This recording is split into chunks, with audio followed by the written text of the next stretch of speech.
Hello दोस्तों, प्रणाम, राधे राधे। कैसे हैं? आशा करती हूँ आप लोग अच्छे होंगे। दोस्तों, एक 12 मासी कजरी गीत है, आप लोगों को अच्छी लगेगी। लाइक शेयर सब्सक्राइब करना, कमेंट में लिख के ज़रूर बताना कैसे लगा। धन्यवाद। मास आषाढ़ घना घना गरजाई सावन रिमा झिमा बरसैना। मास आषाढ़ घना घना गरजाई सावन रिमा झिमा बरसैना। सावन रिमा झिमा बरसैना। भादो मास चमा चम चमके बड़ी डर लागे अंगनवाना।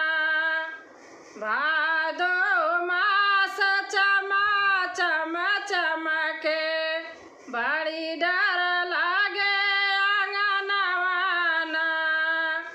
क्वार मास बन मुरवा बोले कार्तिक दीपल सनवाना। क्वार मास बन मुरवा बोले कार्तिक दीपल सनवाना।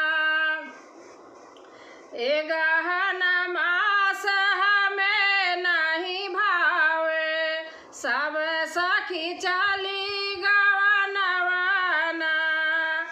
क्वार मास बन मोरवा बोले कार्तिक दीपल सनवाना।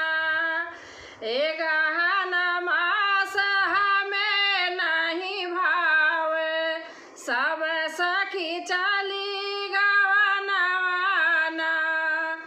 ए गहन मास हमें नहीं भावे, सब सखी चली गवनवाना। मास आषाढ़ घना घना गरजाई सावन रिमा झिमा बरसैना। मास आषाढ़ घना घना गरजाई सावन रिमा झिमा बरसैना। पूष मास मोहे जाड़ सतावई, माघ में कांपे कर जवाना। पूष मास मोहे जाड़ सतावई, माघ में कांपे कल जवाना।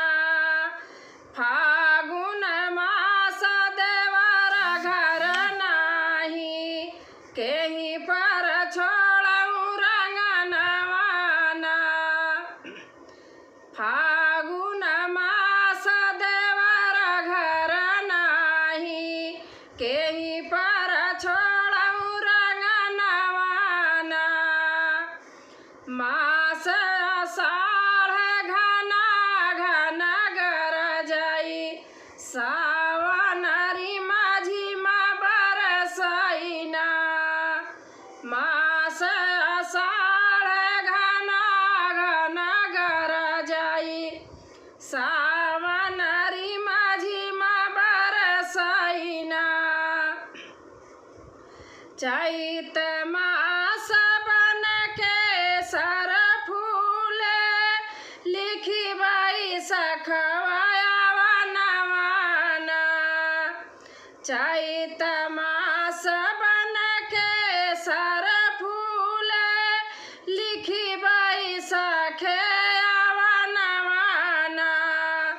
जेठ मास मोहे गरमी सतावई, टप टप चुअल पसीनवाना।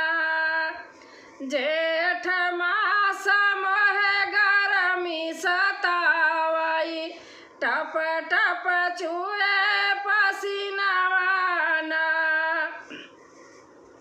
मास आषाढ़ घना घना गरजाई सावन रिमा झिमा